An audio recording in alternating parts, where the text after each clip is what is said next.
കേളകം മഞ്ഞളാംപുറത്ത് നാനായി പൊയ്കയിൽ Jalanidhi pipe പൊട്ടി ജലം പാഴാകുന്നു. വെള്ളം ഒഴുകുന്നത് വിദ്യാർത്ഥികളടക്കം നിരവധി ആളുകൾ ദിവസേന സഞ്ചരിക്കുന്ന വഴിയിലൂടെ. അടിയന്തരമായി പരിഹാരം കാണണമെന്ന ആവശ്യമാണ് ശക്തമാകുന്നത്. സംഭവത്തെക്കുറിച്ച് ബന്ധപ്പെട്ട അധികൃതർക്ക് പരാതി നൽകി 6 മാസം കഴിഞ്ഞിട്ടും പ്രശ്നത്തിന് പരിഹാരം കാണാൻ യാതൊരു നടപടിയും സ്വീകരിച്ചിട്ടില്ലെന്ന് നാട്ടുകാർ പറയുന്നു. വിദ്യാർത്ഥികളടക്കം നിരവധി ആളുകൾ ദിവസേന സഞ്ചരിക്കുന്ന വഴിയിലൂടെയാണ് വെള്ളം ഒഴുകുന്നത്.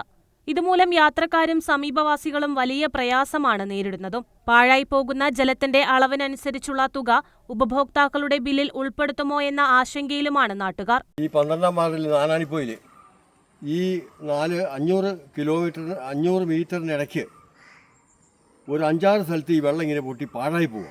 ഇവിടെ കുട്ടികൾ സ്കൂളിൽ പോകുന്നുണ്ട്, അവർക്ക് നടക്കാൻ പറ്റുന്നില്ല, മേത്ത് വെള്ളം തെറിച്ചിട്ടായില്ല.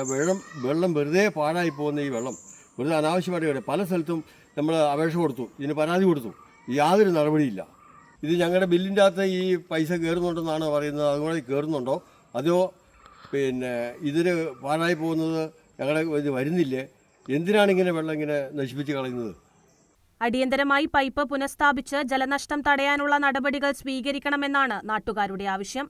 News bureau, Peravoor.